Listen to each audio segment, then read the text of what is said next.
Live streaming friends. Let us take a moment now to turn and greet one another.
Welcome, everyone, to the Winchester Unitarian Society, a caring religious community devoted to spiritual growth, social transformation, and environmental responsibility. As a welcoming congregation, we affirm the full inclusion of people of all sexual orientations and gender identities. If you don't know me, my name is Martin Newhouse, and I'm serving as worship associate this morning. As Unitarian Universalists, our faith does not require us to believe in a particular dogma, a tenet, or a creed, and among us we believe many different things.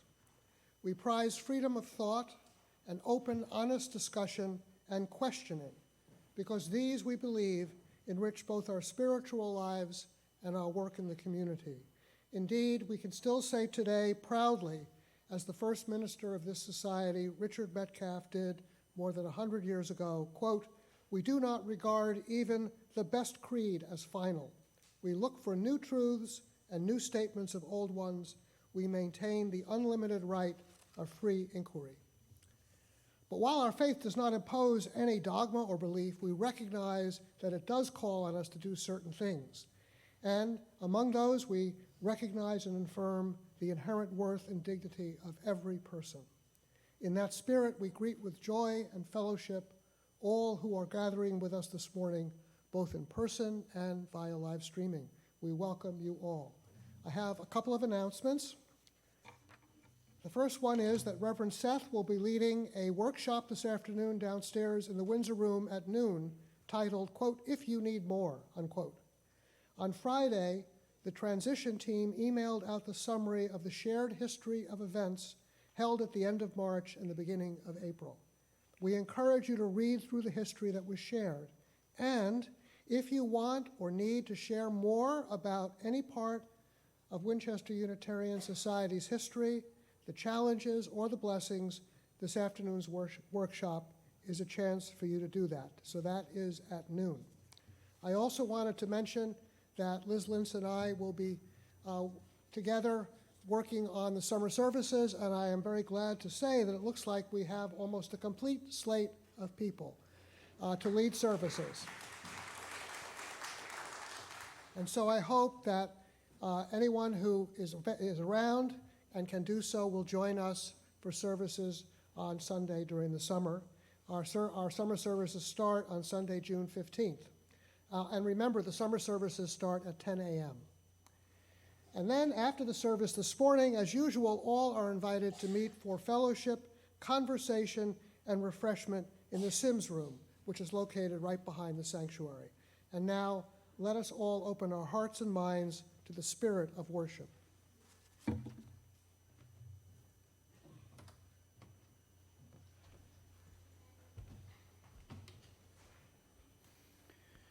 Spirit of life and hope, we turn our minds and hearts again toward thee. Awaken us again to the mysteries that humble us, the realities that orient us, the truths that judge and guide us, the beauty that informs and ravishes us, the love that nurtures us, the fellowship that sustains us, the creativity that heightens and deepens and reorders our living, that we may give ourselves an honesty and openness to the larger life before us. May these words from Clark Dewey Wells guide us now into this sacred time and space. Come, let us worship together.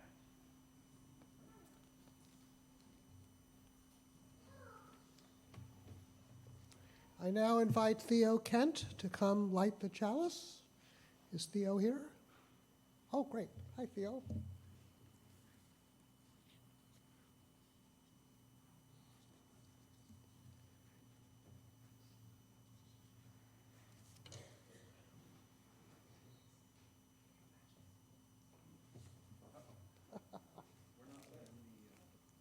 Any matches in the house? Any matches in the house?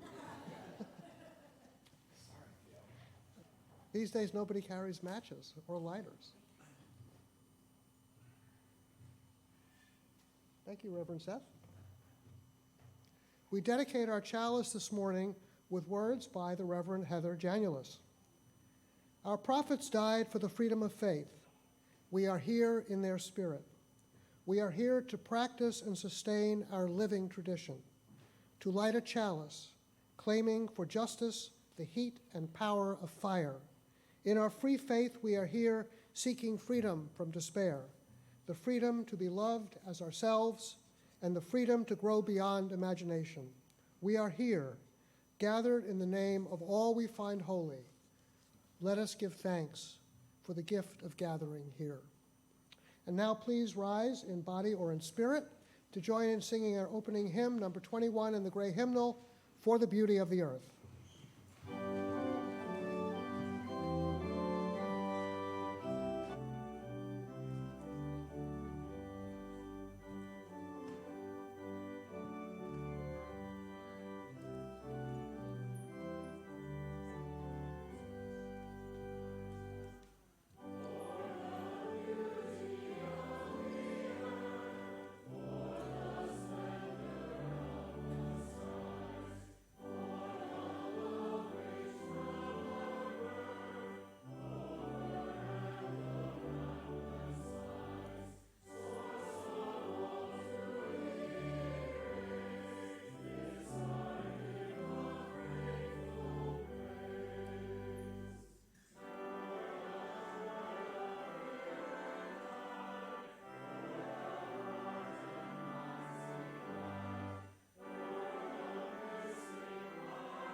Hi, good morning.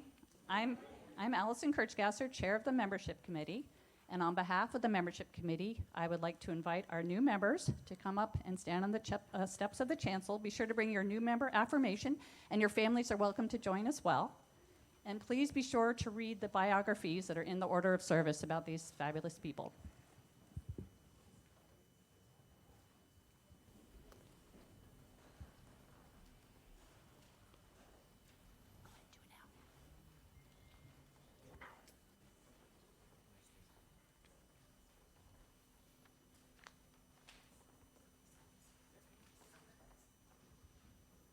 So today is a special day. By signing the membership book today or later this month, 16 among us are joining the Winchester Unitarian Society.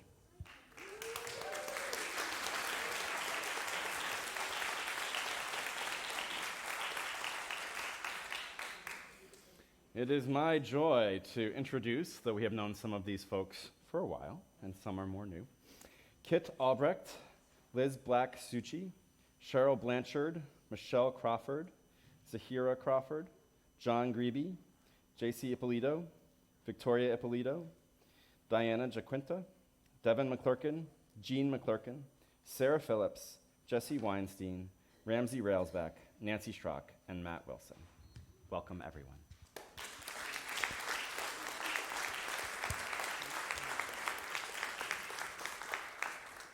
We celebrate that by finding your spiritual home in this congregation and becoming members, you offer your presence, your commitment, and your many gifts to this community and the values that call us together.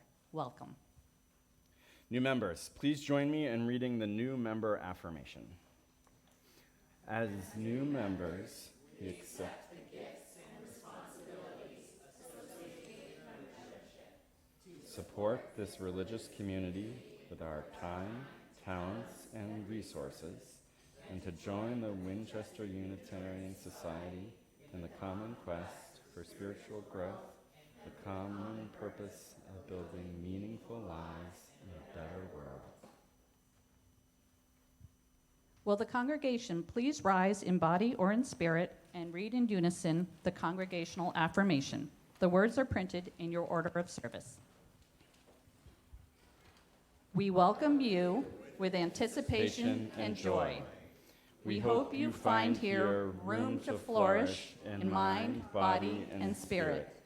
We accept you into our community as companions in the spiritual journey. We pledge to rejoice with you in times of happiness, to grieve with you in times of sorrow, and to share with you all the blessings of our free faith. All right. Woo. We now invite you to take your seats. Those of you who are young or young at heart, please come forward for the first reflection.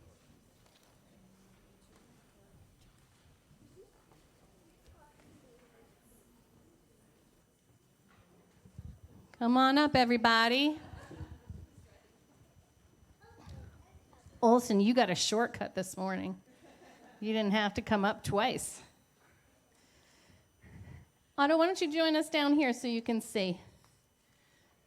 So this morning I'm going to read you a story, and I think it's one of my favorite titles of all time. The title is Ish by Peter Reynolds. All right. Ramon loved to draw. Anytime, anything, anywhere. Oh my gosh, where is he drawing? On the potty. Oh my goodness, that's so silly. He really likes to draw, I guess. He likes to draw a lot. One day, Ramon was drawing a vase of flowers. His brother Leon leaned over his shoulder. Leon burst out laughing. "What is that?" he asked. That was not very nice of Leon. Ramon could not even answer. He just crumpled up the drawing and threw it across the room. Leon's laughter haunted Ramon. He kept trying to make his drawings look right, but they never did. After many months and many crumpled sheets of paper, Ramon put his pencil down. "I'm done." Marisol, his sister, was watching him. "What do you want?" he snapped. "I was watching you draw," she said. Ramon sneered. "I'm not drawing. Go away." Marisol ran away, but not before picking up a crumpled sheet of paper. "Hey, come back with that." Ramon raced after Marisol up the hall, and into her room.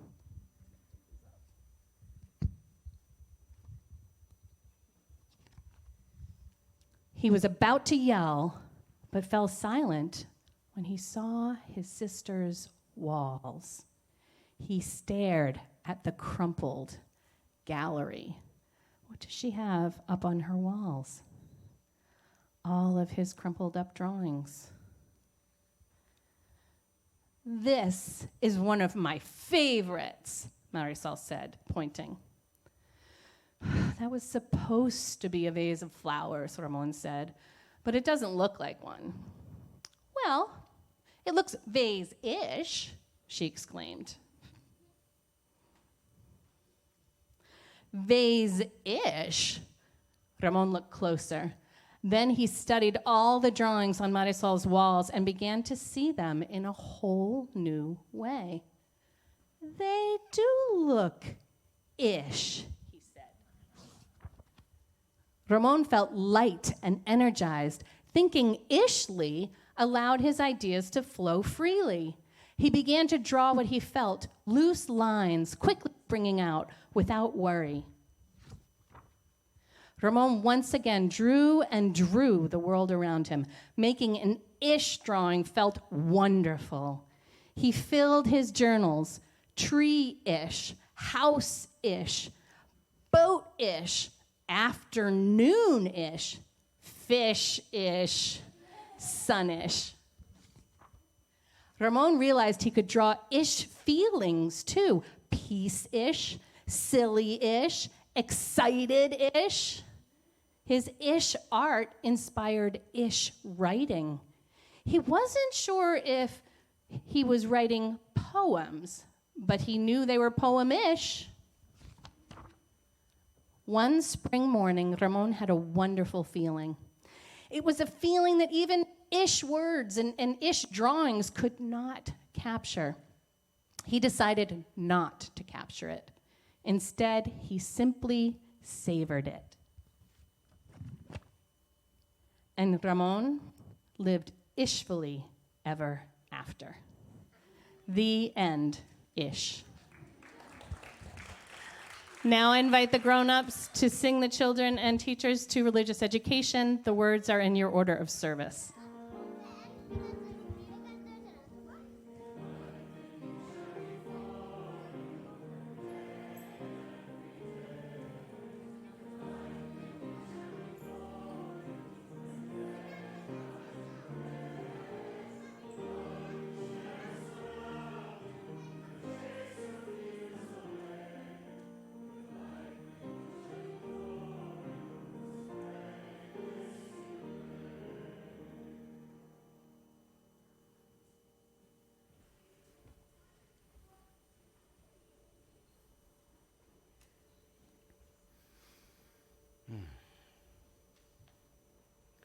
Let us now enter into a time of meditation or prayer, as is your practice. For those of us who are Star Wars fans, today is a special day, May 4th. Because as any good Star Wars fan knows, a common parting phrase in Star Wars is, "May the Force be with you." And if you haven't already made the connection, May 4th, May the 4th, May the 4th be with you. What is less commonly known is that George Lucas, the creator of Star Wars, in coming up with the phrase, "May the Force be with you," he was inspired by the phrase, "The Lord be with you," wording found in Ruth chapter 2 and 2 Chronicles chapter 15 in the Bible, and also in many Christian liturgies. According to StarWars.com, in the Star Wars universe, the Force is a mysterious energy field created by life that binds the galaxy together.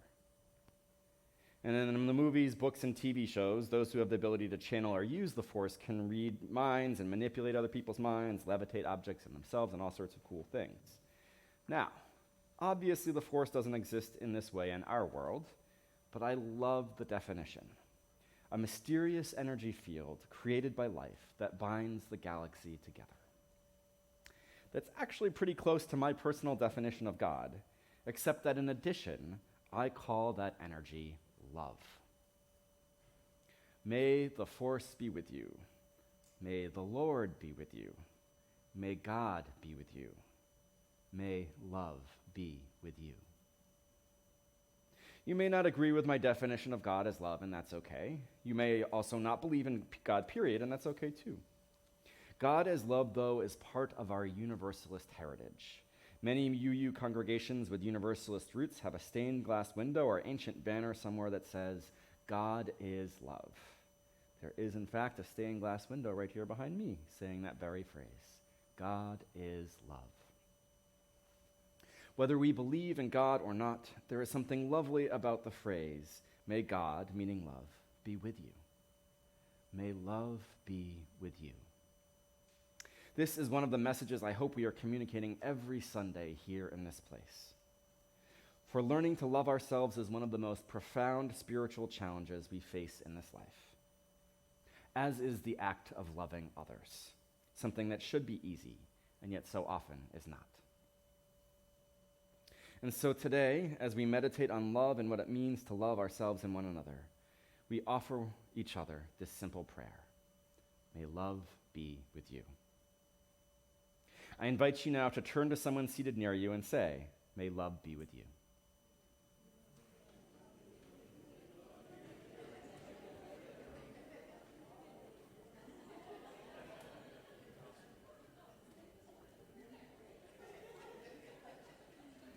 May love be with you this day. May you know it in your bones. May you bask in its glow. May love touch your soul. May love be with you, and of course, also on this day, may the fourth be with you as well. Amen. Let us now kindle the light.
As it says in the order of service, our reading this morning is an excerpt from Big Magic, Creative Living Beyond Fear by Elizabeth Gilbert. Elizabeth Gilbert wrote as follows: Are you considering becoming a creative person? Too late, you already are one. To even call somebody a creative person is almost laughably redundant. Creativity is the hallmark of our species. We have the senses for it. We have the curiosity for it. We have the opposable thumbs for it. We have the rhythm for it. We have the language and the excitement and the innate connection to divinity for it. If you're alive, you're a creative person. You and I and everyone you know are descended from tens of thousands of years of makers. Decorators, tinkerers, storytellers, dancers, explorers, fiddlers, drummers, builders, growers, problem solvers, and embellishers. These are our common ancestors. The guardians of high culture will try to convince you that the arts belong only to a chosen few, but they are wrong, and they are also annoying. We are all the chosen few. We are all makers by design. Even if you grew up watching cartoons in a sugar stupor from dawn to dusk, creativity still lurks within you. Your creativity is way older than you are, way older than any of us. Your very body and your very being are perfectly designed to live in collaboration with inspiration, and inspiration is still trying to find you the same way it hunted down your ancestors.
Creativity, by definition, knows no bounds.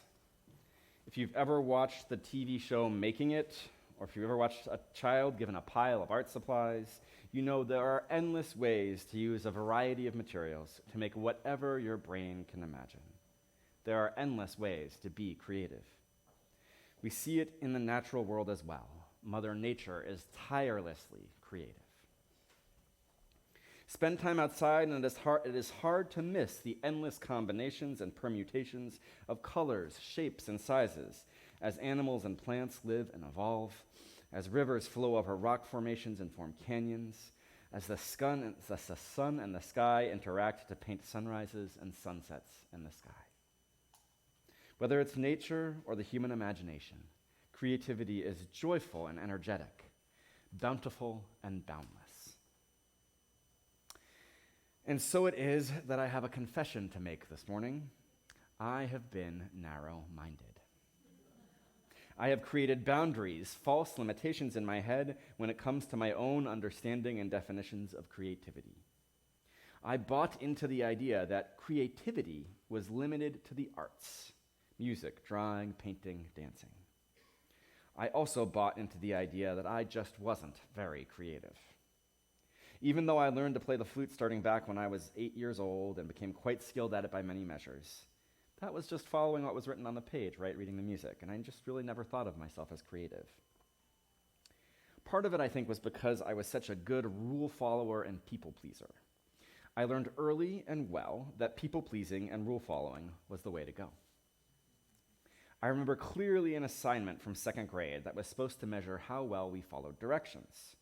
We were given a picture, a fairly bland landscape outlined in black ink, with specific instructions about how to color it. The grass is green, the sky is blue, the sun is yellow, the house is red, right? So this was great. I knew how to do this, no problem for me, or so I thought. It was the sun that tripped me up. Because I had also been coloring at home, and my mom was around, and I had put in the sky in many of my, or the sun in many of my pictures, and my mom had seen me color the sun yellow, and she said, hey, why don't you try adding some orange? Because the sun has orange and red in it sometimes too. It's like, okay, that makes sense. Now, science tells us the sun simply gives off white light, and it's because our atmosphere refracts out the other colors that we perceive the sun most often as yellow, orange, and red. And maybe my mom would have told me this if she had the internet back then and could simply Google what color is the sun. But the sun is basically a big ball of fire to a 7-year-old, and back then we didn't have the internet, and so her advice seemed pretty reasonable. And I said, okay, great, here's the rule: sun, yellow, and orange. So you can see where this is going.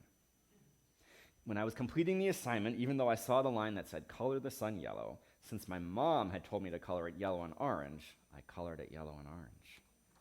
And then, unsurprisingly in retrospect, but to my intense dismay at the time, I got my paper back with a big red -3 on it, next to my beautifully shaded yellow-orange sun. Now you can see how this might have thrown me off, right? As a rule follower, I had run into a conflicting set of rules. The rule my mother gave me, and then the rule on the paper. And then I followed my mom's rule and I got in trouble. What a mind bender for my little 7-year-old brain. What was a rule follower to do? Clearly try to follow the rules more carefully, of course. And not the rules of what you understand to be true and creative. Just follow the rules you are given. Well, that was just one incident. It was representative of much of my education, and sadly, still much of our educational system today. Follow the rules, and you'll do well. And so as a kid, and for much of my early adulthood, I did just that. I followed the rules, and I was good at it, and man, did I get rewarded for it. And so I've had this story from this and other experiences that I didn't realize that I had developed over time, that I just wasn't very creative. And then a few years ago, we happened to be talking about creativity at a staff meeting at church, and at one point I mentioned as part of the conversation that I wasn't really very creative, which was when I was confronted with a different truth. The staff immediately pushed back at me, telling me that I was incredibly creative when it came to administration. I have to say I was pretty skeptical at first, skeptical that the words administration and creative even belonged in the same sentence together. But they insisted. They offered several examples to me of where I had come up with unique or unusual solutions to administrative challenges that could pretty arguably be described as creative. They finally convinced me, and so for the first time in my life, I was able to say, I'm creative, and believe it.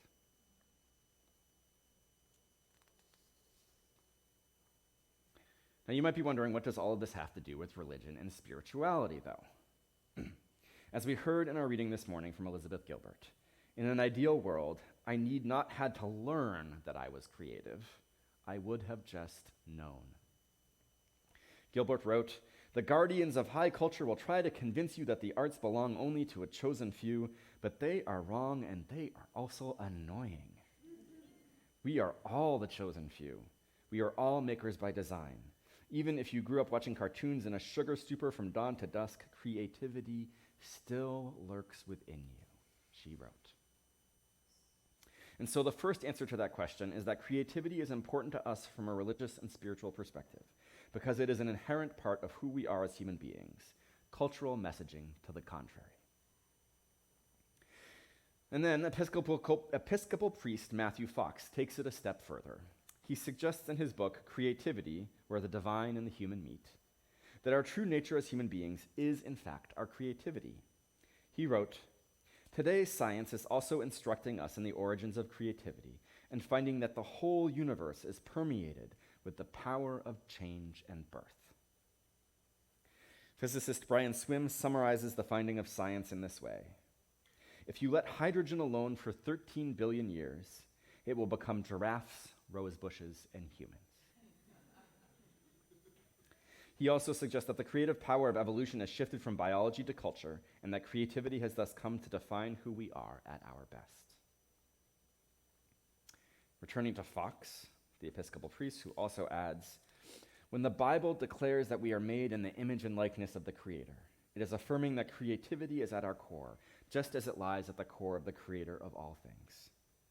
Not only the Bible, but other traditions also celebrate our nearness to the creative powers of the divinity.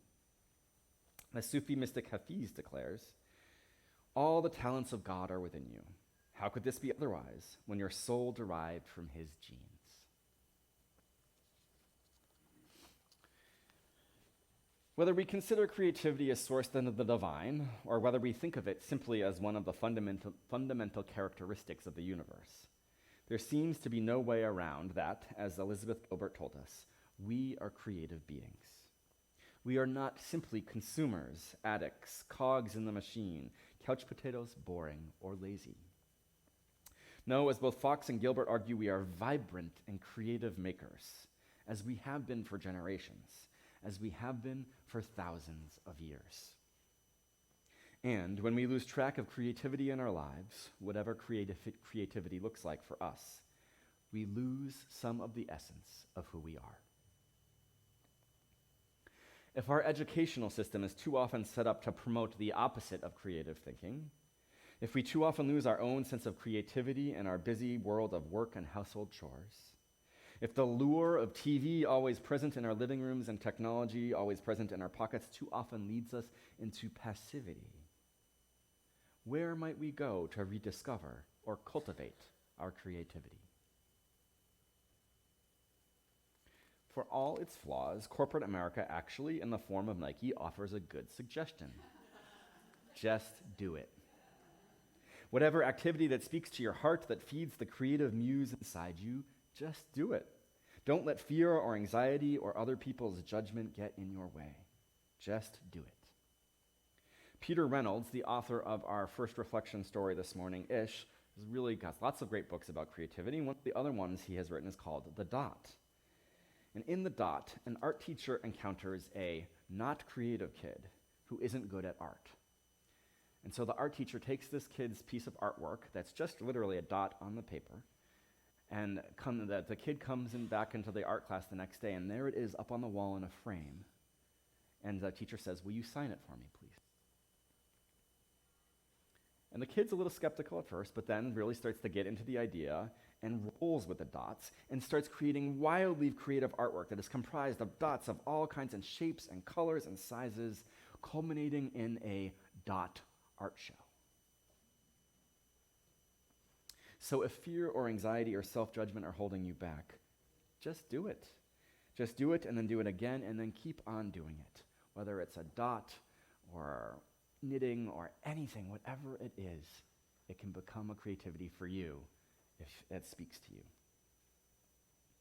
Other options, if you want to journey on from exploration of creativity, is getting a teacher or a mentor.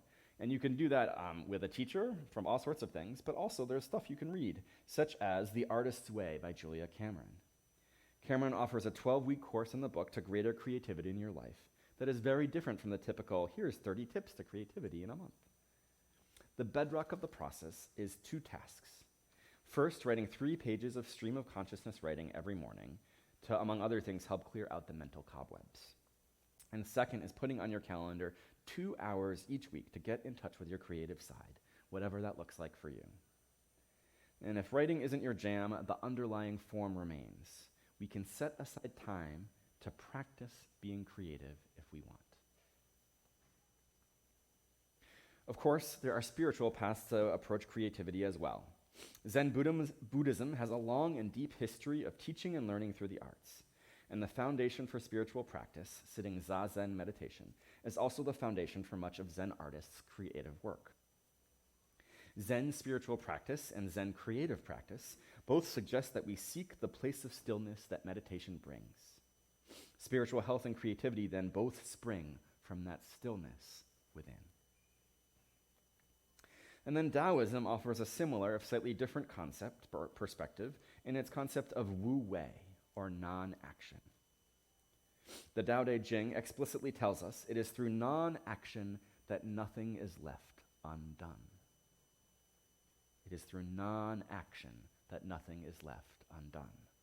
It is from this place of seeming paradox that creativity arises. You can't force it, you can't make creativity happen. There almost has to be an element of spontaneous arising. Whatever your approach, embracing creativity, cultivating creativity in your life is especially important as we collectively navigate these difficult times. Because in addition to being an essential part of the human experience, cultivating and practicing creativity in our lives can bring joy and healing. When we engage in creative practices long enough, we often end up tapping into something larger than ourselves. In sports, they talk about being in the zone. The same is true of creative work. There can be joy, release, and healing to be found in immersing ourselves in a task, especially a task that is not necessarily designed to earn us money or get a chore done, but something that we're doing just for the sake of doing, a project of creating just for the sake of creating. We tend to value productivity in our culture, and making something, being creative, tends not to be valued, especially if we are not skilled at it. But there's so much value in being creative. It can be a balm for our souls. And I just have to say, friends, it's not hard. You can do almost anything in a creative way. I'll give you one more quick story from my own life.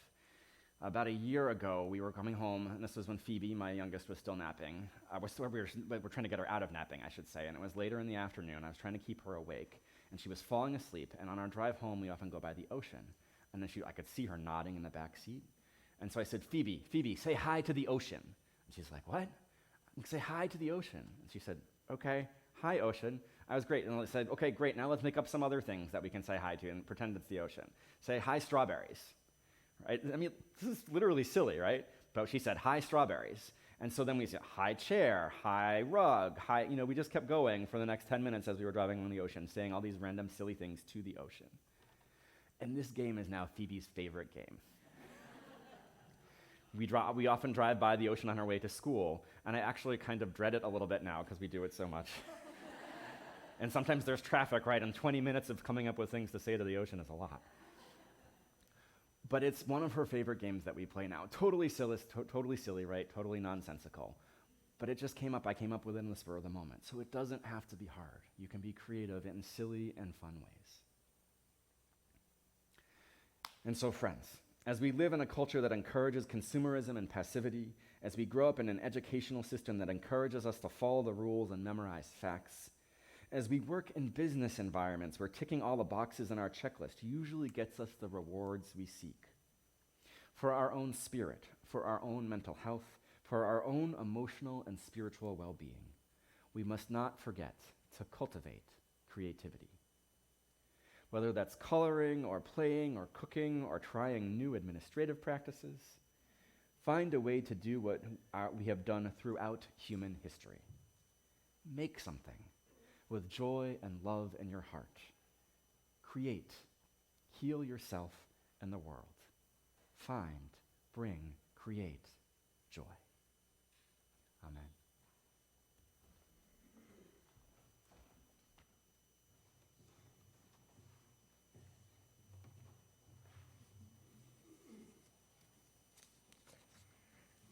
I don't know how creative we should be in the morning offering. But thank you very much. When we contribute to the offering, we make a practical investment in the ongoing thriving of a faith community.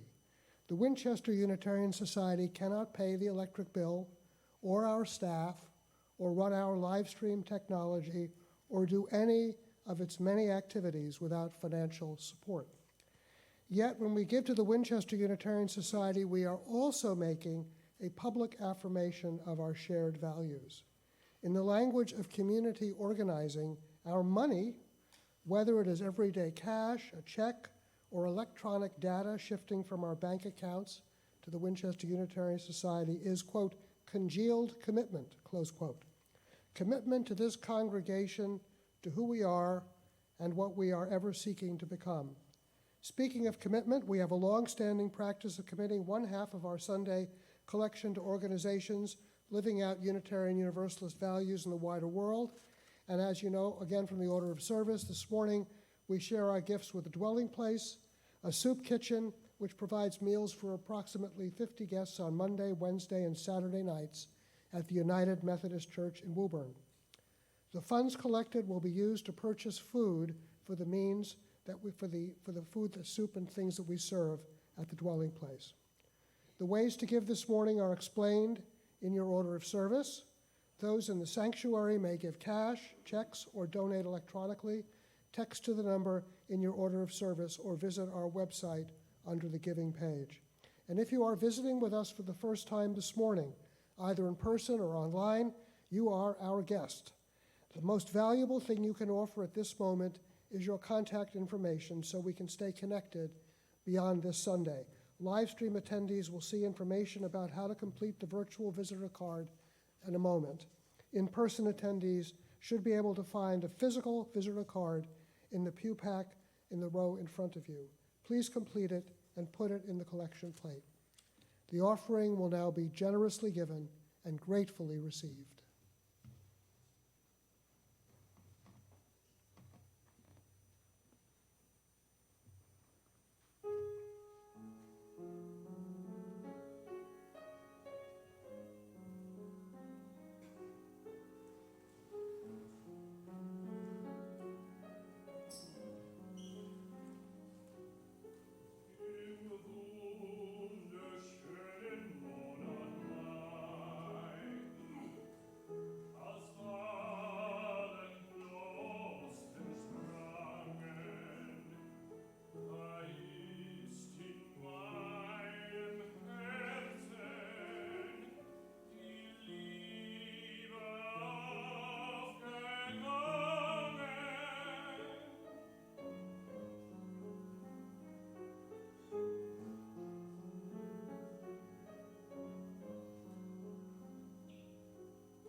Those who wish to do so are invited to join in the unison affirmation found in your order of service. We gather not for ourselves alone, but to use our common power to build the beloved community within and beyond these walls. Recreate and reaffirm this covenant this day, to make justice flourish, to practice compassion amidst difference, and to embody transformative love. Please now rise in body or in spirit to join in singing our closing hymn, number 323 in the gray hymnal, Break Not the Circle.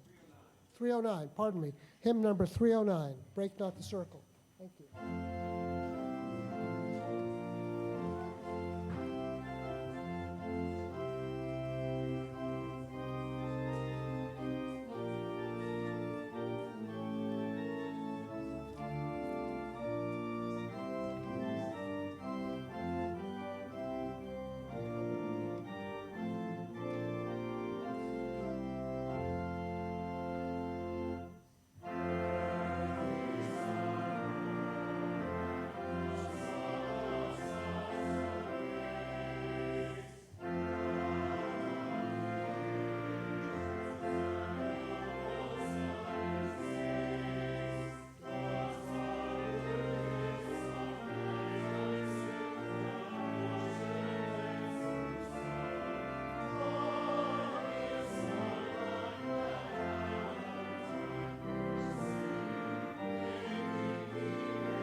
Friends, don't let our culture tell you otherwise. You are a creative being, no matter what anyone else says.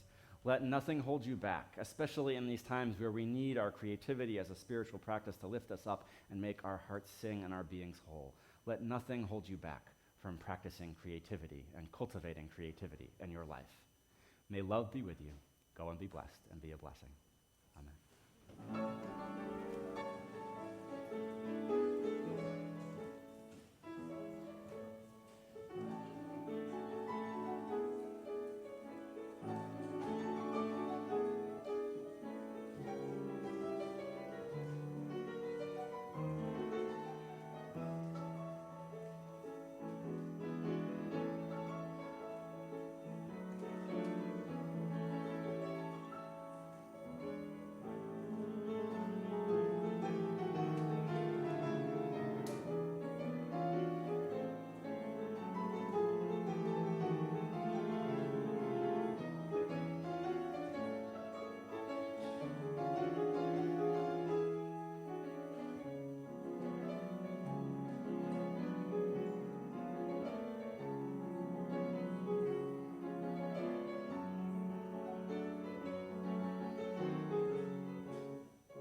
Please join me in reading together the words for extinguishing the chalice, also found in your order of service.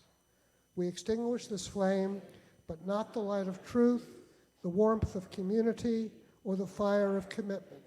These we carry in our hearts until we are together again. This service has ended, but our life of service continues. Now let us gather for fellowship and refreshment in the Sims room behind the sanctuary.